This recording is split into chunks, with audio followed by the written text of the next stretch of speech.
Our panel that we will be continuing theme of public trust in advertising, and it is a very cogent theme. I think it is one of the big challenges of our age, is just building trust and maintaining trust in so much that's vital to keep our society the way that we would like to see it. And I'm delighted to welcome up on stage, in no particular order, but let's be honest, he's my boss, Simon Pitts, the CEO of STV. Thank you very much. Rachel Aldighieri, the Managing Director of the DMA. Gill Jarvie, Client Services Director at the Republic of Media.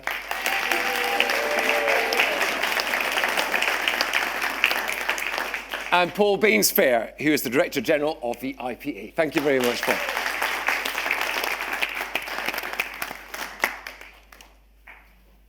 Great. Well, we're going to really pick up from where Dan left us hanging with his, I think the 3 points he finished on in that research were that enjoyment of advertising is the #1 trust driver, that bombardment is the #1 for distrust, and awareness of the Advertising Standards Authority increases levels of trust. So with those 3 thoughts hanging in our mind, I was reminded of a talk I gave to some sixth formers in a school quite recently about advertising. I do this from time to time. It's always quite difficult to get them engaged because I think they see it as a bit of a DOS. You know, we're going to have a chat about advertising. We don't have to do anything. So I asked them a few questions about advertising. There wasn't a lot of interest, and a couple of them said, we don't really take any notice of it. You know, we're not really involved in it. And so then I played the new McDonald's ad, you know, with the eyebrows, and immediately the mood changed. You know, they were engaged. They were chatting to one another. They were clearly enjoying it, and it just reminded me of the finding of the research, which is that, you know, enjoyable creative advertising does lift people's spirits, and it does engage them, and it does make a complete difference to how they feel about advertising as a whole. But this business of trust in advertising has been with us for a long time, and we've been, some of us that are involved in the AA, certainly from the IPA side, we've been wrestling with it for some time, and it is quite difficult to make an impression. So we're going to use this panel today to see different sides of the industry, how things are developing, and what is changing and what is happening. And I'm going to start with Rachel, who's over here, and ask you, because Rachel's with the DMA, as you heard just now. Rachel, we've just heard about how important creativity is. Can you tell us about, from your experience, dealing with response-driven marketing, how you are playing off of that and how it's helping you to, with your members, drive their business forward? Yeah. I guess currently there's still this chat about brand building and there's a chat about performance. And creativity often is put in the former. It's brand building is where we have a focus on creativity.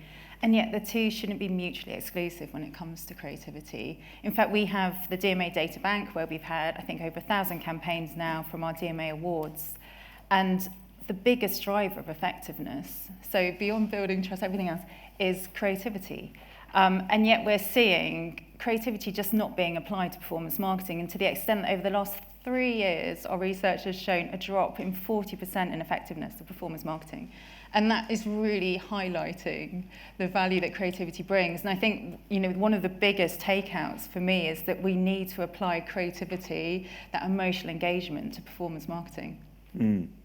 And is it a more difficult part of the sort of whole kind of marketing landscape, do you think, to bring creativity to a numbers-driven business like that? Or is it something that people are open to? No, I don't think it should be at all. I think obviously we're focused on data, we're focused on delivering great experiences and using data in a way that people don't feel bombarded ideally, so it's targeted correctly. But it has to go hand in hand with creativity to be effective. And that, you know, we see it in all the great campaigns that data and creativity married together really do drive results. And based on this research, would drive greater trust. So to me, it's a really essential element of what we're doing. And you're absolutely right, of course. And there have been some studies done linking the big creative winners, certainly at Cannes, with the performance of those brands in the marketplace. And there's a sort of one-to-one correlation on the whole. So you're preaching, hopefully, to the converted when we talk about that. Simon, can I ask you about the television sort of experience. What's your view of the current level of creativity? I mean, I don't know how, you've been in the industry for quite a while. Do you think it's pretty good, gone off a bit, better than it was? What's your take on it? I've been in the industry quite a while, but I haven't had an entrance or a welcome like Gill got. It made me think that there's loads of fan club. there's loads of people from STV here, total tumbleweed. So that's mostly what's made me think. Look, creativity is better than ever. It's incredible at the moment. It's incredibly diverse. It is exciting. The content is brilliant. If you have a criticism, actually, it's that there's too much on. There's too much to watch. It's very difficult to choose. And of course, creativity on screen generally attracts brilliantly creative advertising as well. And that's very exciting. And it is really heartening to see the evidence that we already really know that if you enjoy something, then you're much more likely to trust it and recall it. But we've got some fantastic examples of ad campaigns here, whether it's the new Tennent's Oofed campaign. That is a word that I didn't know before I moved to Scotland 5 years ago. Now it's everywhere. Or Iron Brew, or Compare the Market, or IKEA, or whatever it might be. So great creativity in advertising is vital, but bombardment's a big issue too, and we think about that all the time. So and our viewers tell us about that all the time as well, both digitally and sometimes on the TV set too. There is stuff you can do about that. So we have in our digital service a loyalty scheme called STV Player VIP, where if you tick a box that says that we can, from time to time, send you a push notification or send you an email communication just before a new show comes, we take out the pre-roll ads ahead of a show.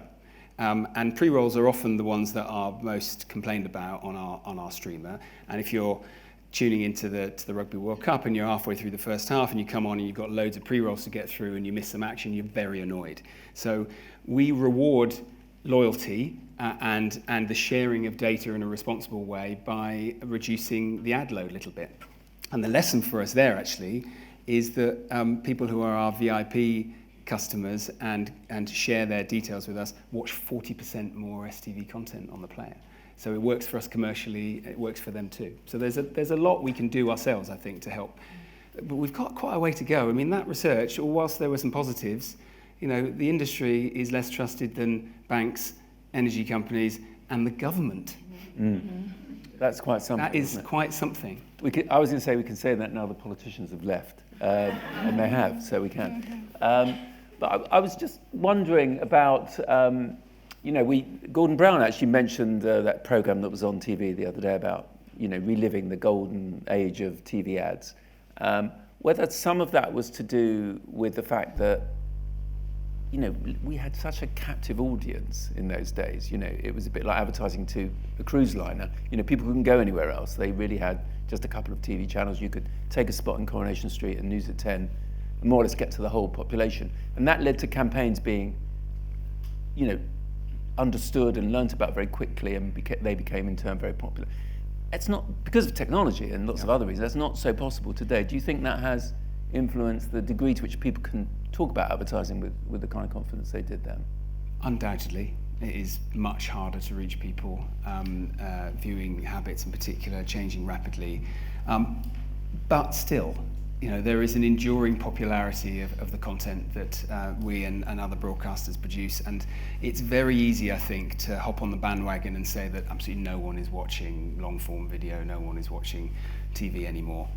I'll give you a stat, and this comes from Barb, which is our industry currency in ratings.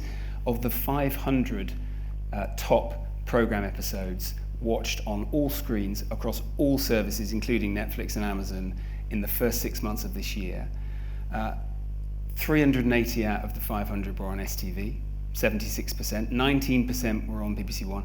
Guess what percentage were on Netflix? 0, zilch. Wow. And it's not that they're not brilliant and big, and particularly amongst younger audiences, but the terrestrial broadcasters are still relevant, are still popular, and that means that the brands and the messages that we carry as part of the overall brand are still resonating and still effective. So of course I would say that, but the stats also bear it out. Yeah, very good. Let me turn to Gill next. Gill, you run a media agency.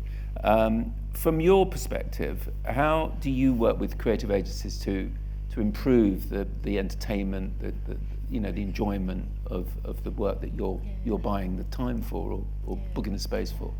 Well, from a media point of view, there's definitely things that we can do to help improve the experience.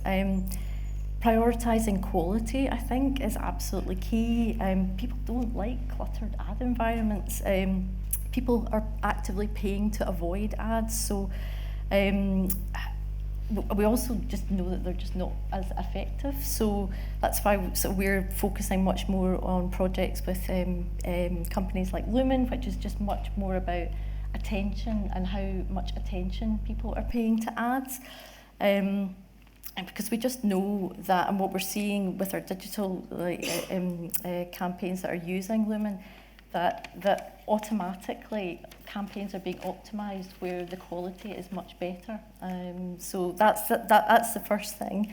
The frequency issue is huge, the bombardment, and it's one of these things that, in terms of media fragmentation over the last 5 or 10 years, it's just become more and more difficult to build cover against your target audience because it's just more sophisticated.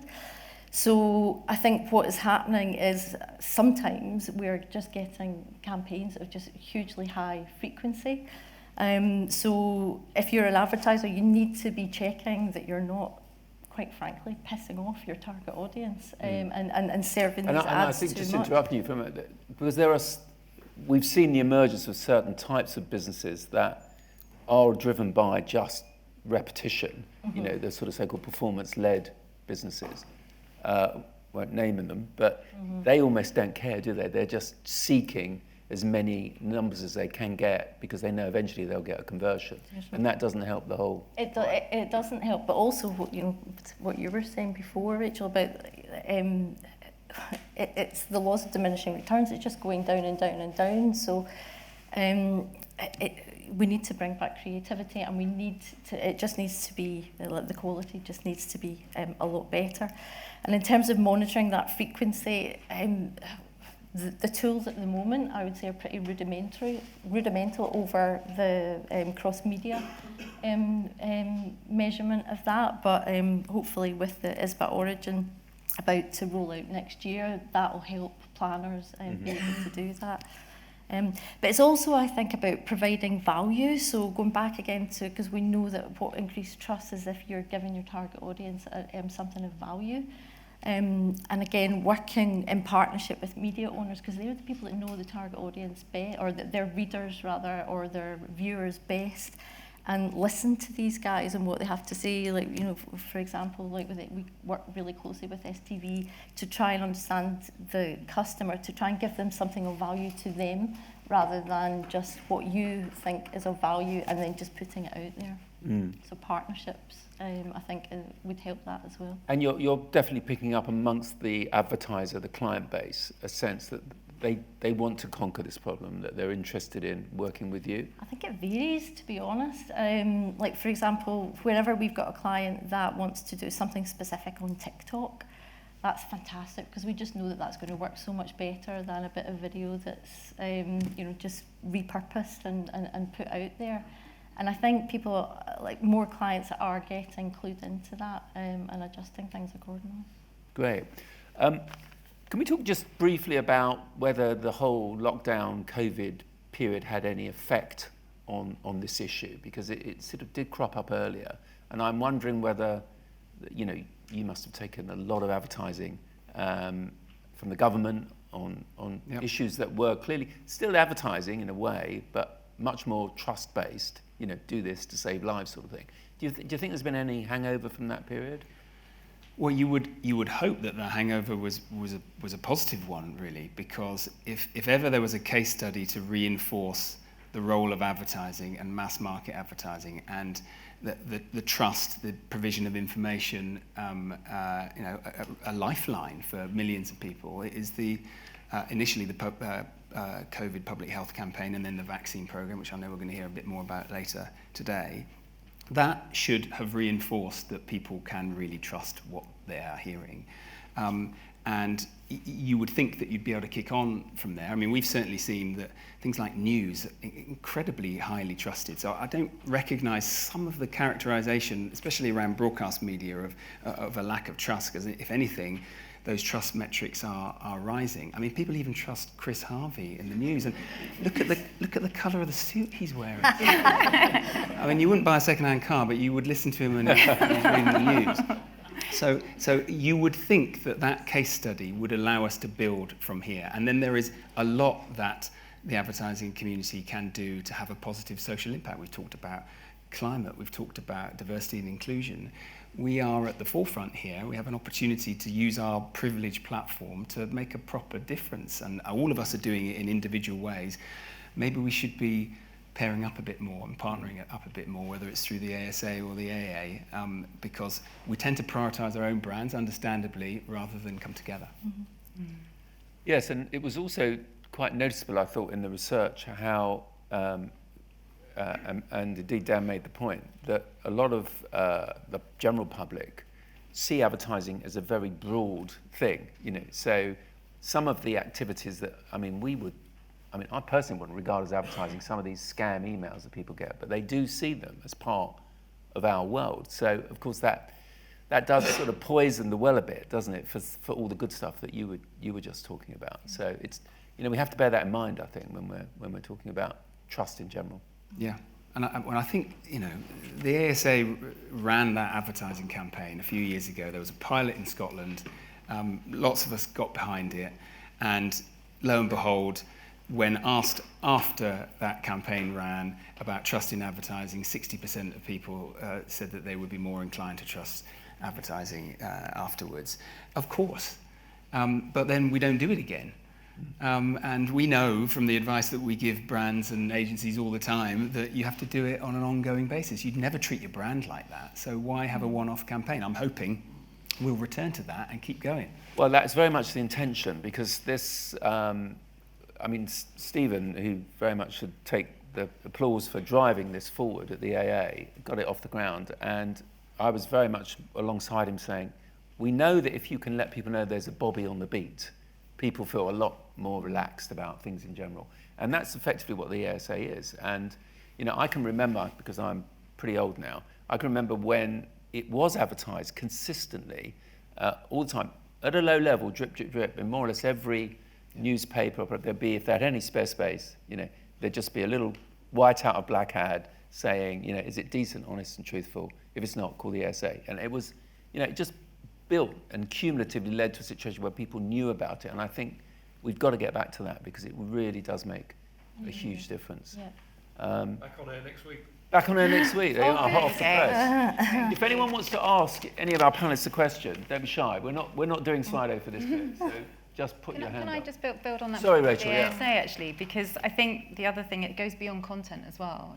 What lots we've seen around bombardment, it's around use of data, and that the role of the ICO as a regulator, our DMA code as a driver of responsible behaviour is really important. And I think looking at how they can impact from the outset and impact the experience creates kind of the perfect synergy, that knowledge that you've got the reassurance of regulation and self-regulation, but equally, and Stephen and I were talking about this last night, we're going to be judged on people's experiences up front, and so all of these codes and drivers of behaviour need to be implemented to really impact that experience to drive trust. Yeah, very much so. I mean, yes, it's no good having a Bobby on the beat if he doesn't do anything. So you've got to have enforcement. But I think just general awareness is a massive step forward if we can achieve that.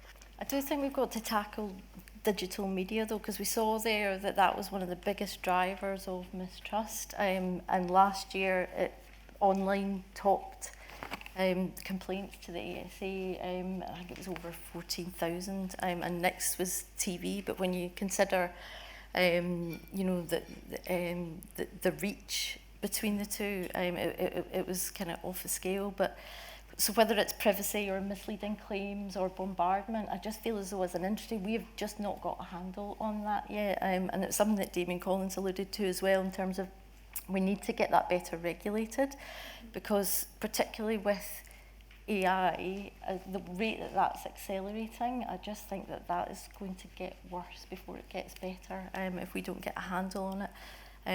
But there's no one fix. That's the thing. It needs to be everybody coming together, whether it's the agencies and advertisers looking at sort of frequency, or whether it's the regulators having to step up and do more. It just requires everyone coming together. I think. No, definitely true. And as I said at the outset, it's not an easy fix. It's a difficult thing to wrestle with. Do we have any questions? Probably can't see anyone. Yes, we do. Thank you. I think you're going to have a microphone.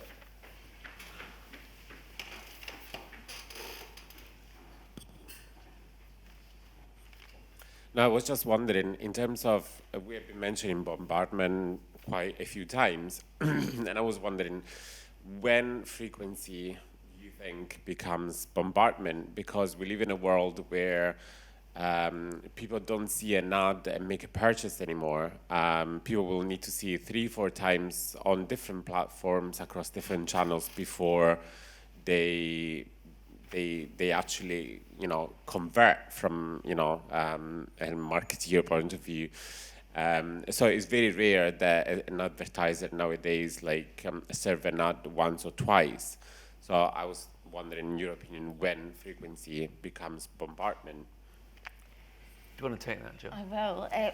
Unfortunately, there's not a magic answer to this, because I have been asked this before. It's like, what is the answer here? And it really depends on who your target audience is. It depends on the job that you're trying to achieve, whether it is just down to performance or whether it's actually about brand building.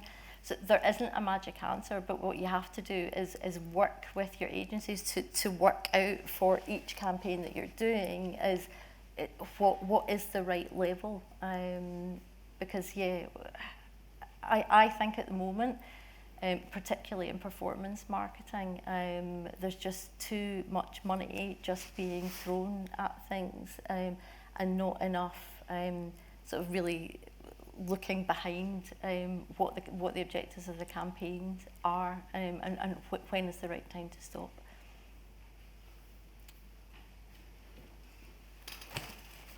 Thank you. Maybe I don't even need it. Fascinating observation, Jill, and maybe one, Paul, carrying on the back of that for you. Who has the responsibility? Because the bombardment and the volume and the bookings on the digital media is a consequence of the industry, either encouraging advertisers or advertisers encouraging the inventory to put their spend there. And whilst the online opportunity and still developing, and the next opportunity with AI, and I'm Hugh Murray, by the way, from Global, responsible media owner, just before I make this comment. This is more of a personal observation, and been in sales for 32 years selling advertising, flogging spots in one way or another. We'll take the opportunity when it exists. Where does the responsibility lie? And does it lie with the IPA, or does it lie with organisations like the Advertising Association to put a morality and a conduct from ourselves to measure that? Because the money and the bombardment and everything is a consequence of how we're behaving right now. It's not happened by accident. Where does the responsibility lie, and where will it lie in the future? I think that it's a collective responsibility. I mean, we at the IPA, we just simply don't have the authority to tell our members to do this or to do that. On the whole, I'm comfortable that most of the advertising agencies that belong to the IPA do want to behave responsibly, and in any event are sophisticated enough to know, and I think this is true for media owners as well, that if you overdo it with the repetition and bombardment, you're diluting the power of your own medium. People will walk away and you'll get less eyeballs or less ears, depending on where you are. So I think we've all experienced sometimes if you go onto some of the tabloid websites, it's impossible to find the story, because you just get literally, there are just videos appearing, you don't know where to stop them, and you just give up.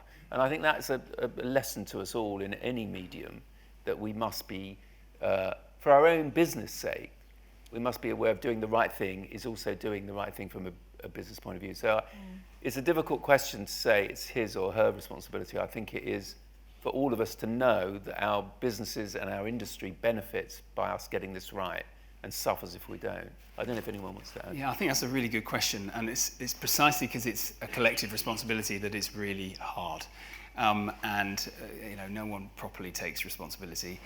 As a media owner, you will have these conversations all the time. We do back at base as well about how much is too much, and the conversation you'll have with your sales team will be, well, we're not going to get the inventory away unless we go from 8 mid-rolls to 9, and you think, oh, well, our policy is it can't go any more than 9, and then you get to the point and you think, well, it's the difference between making your numbers and not making your numbers. You have to be very principled about it. But the buck's got to stop somewhere. If it doesn't stop with it should be self-policing, because the brand should not want it, but they're often not monitoring as much as maybe the media owner is. I think everyone's got to, examine their principles there, and media owners have a big role in there, because certainly if we say we're not going more than 8 mid-rolls, that's what happens. It's everyone, but someone's got to take a stand. Otherwise, you end up. And the answer to how much is too much, well, if you get consistent feedback from research from all parties that say that bombardment is the #1 issue, then it's too much, and we have to do something about it. Yeah, I mean, it's very interesting listening to you. Imagining being in those debates inside your organisation. It's very parallel to brands discussing promotional advertising against brand building, because it's like crack cocaine. The more you do promotional advertising, the more you sell, but you're undermining and you're not building your brand. So it's getting that balance right, and I think it's the same for the kind of advertising that you're going to run on the various media that you guys are involved with. So we've sort of run out of time. I don't know if anyone wants to make a last point. I don't want to. No, good. Right. Thank you all. I wish we had more.